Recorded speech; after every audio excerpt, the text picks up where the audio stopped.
The streets of Caracas are calm at this hour, even though on Tuesday afternoon the Venezuelan Defense Minister Vladimir Padrino Lopez announced the mobilization of over 200,000 between soldiers and members of the militia to respond to what he says is an imperialistic threat from the United States. Now sources are telling CNN that the White House is yet to make a final decision on whether to conduct strikes against the drug facilities in this country. But the government of authoritarian President Nicolás Maduro is taking that threat very, very seriously. Today's the day where Nicolás Maduro's supporters are coming out in force to respond to what they say is an imperialistic threat from the United States. The people around me are from the state of Monagas. They say that they've traveled all night to arrive here in Caracas to respond to what they believe is an aggression by the United States. ¿Por qué llegaron aquí desde Monagas, desde tan lejos? Bueno, porque la juventud venezolana está aquí para apoyar a nuestro presidente Nicolás Maduro por la gestión que ha venido realizando aquí en nuestro país y porque estamos agradecidos porque ha sido un gran presidente que ha tomado a la juventud en cuenta con todo, con los proyectos, nos dio una primera consulta.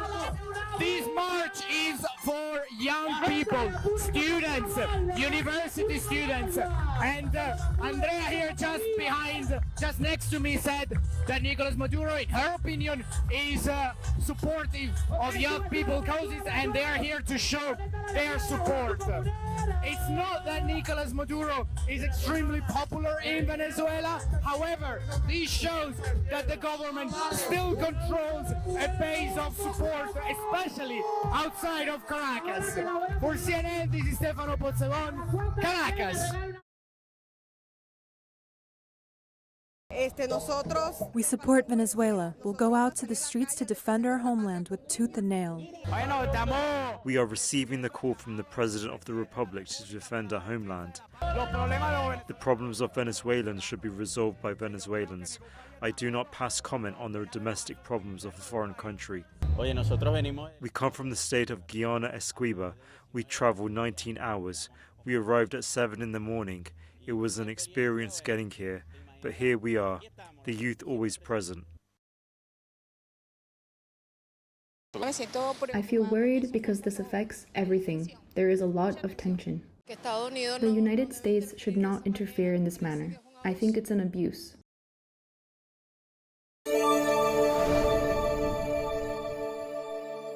I'm Atra El-Nashar in Washington. Tensions between the United States and Venezuela are rising quickly as both countries ramp up their military postures in or near Venezuela.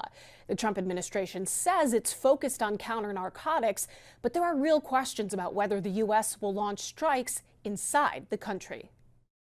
As America's growing military presence near Venezuela draws closer, Nicolás Maduro's government is mobilizing its own forces. ¡Despliega todo el personal! Videos like this showing the beginning of what will be massive military exercises involving 200,000 troops in the air, land, and sea. We will continue in our determination to prepare ourselves to defend our homeland in all areas. Whatever the threat, its intensity, its proportion, etc. This came shortly after the U.S. military announced the Gerald R. Ford Carrier Strike Group, with 4,000 sailors aboard, led by the world's largest aircraft carrier, entered Southern Command Tuesday. On the U.S. side, it's plainly too large for a pure counter-narcotics operation. On Venezuela's side, I think the Maduro regime is sort of trying to simultaneously show resolve, but also not poke the bear too much. The Pentagon says these forces will enhance and augment existing capabilities to disrupt narcotics trafficking and degrade and dismantle transnational criminal organizations. Since early September, on almost a weekly basis, the U.S. has carried out lethal strikes on boats in the Caribbean and Eastern Pacific that the Trump administration says were transporting drugs to the United States. Like these two suspected drug boats hit Sunday. The Pentagon says 6 people were killed. On Tuesday, news broke that the United Kingdom is suspending sharing intelligence about suspected drug boats in the Caribbean with the United States. The UK is potentially having concerns about the legality or the ethics, or the optics, for that matter, of U.S. strikes on drug boats. The UK may also be concerned about what the Trump administration could do next. They want to cooperate, but they don't want to be complicit I think, in a regime change operation or in unilateral U.S. military attacks on Venezuela.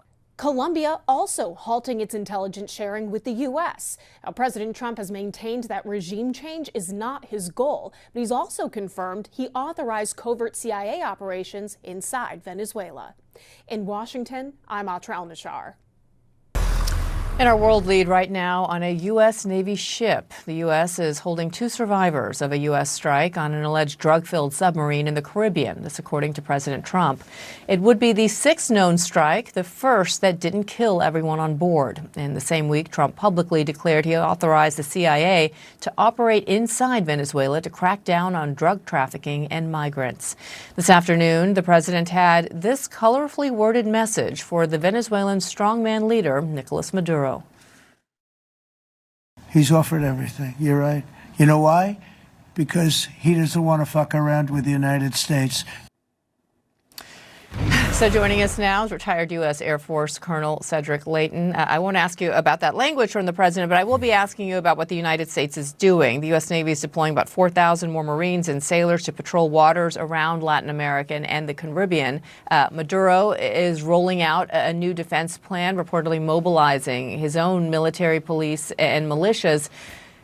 Could movements like this mean that both countries are preparing for potentially a larger conflict? Yeah, Bianna, that unfortunately is often historically the case, that when countries mobilize their forces, here we have some Marines getting ready for a training mission, and here we have the Venezuelan National Guard, and they are moving into what looks like a training mission as well. So these are the kinds of things that we have to watch out for, because as troops deploy to areas, we've got about 4,000 U.S. troops in and around Venezuela right now. That could be a telltale sign that they're trying to do something. And once those wheels are set in motion, sometimes it's very hard to stop them. So let's zoom out for a minute here, because Trump says Venezuela is, quote, feeling heat. Can you explain for our viewers why this focus specifically on Venezuela? So there's several different factors here, Bianna, but one of them is Tren de Aragua. This is a group that President Trump talks a lot about. They started in Venezuela, but they are in many other places. They also operate here in the United States.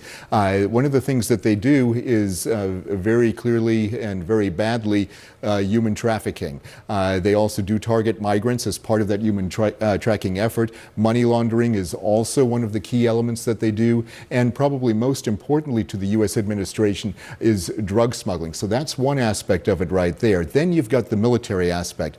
There are many air bases that the Venezuelans have, but these are 2 of the main ones, El Libertador and Lieutenant Teniente Vicente Landeeta Gil Air Force Base. They are in this part of Venezuela, and what they have are F-16s, American-made F-16s, and Russian-made Su-30s. So there is military power in Venezuela, and part of it is, of course, supported by Russia and also by Cuba. The other thing about Venezuela is they have oil, and one of the key elements of that is what is called the Orinoco Belt. There's several different factors here. Venezuela had a lot of oil in the Maracaibo region off to the west here, but they also have a lot of oil potentially in these parts. Plus, they also have a potential dispute with Guyana in the Essequibo region.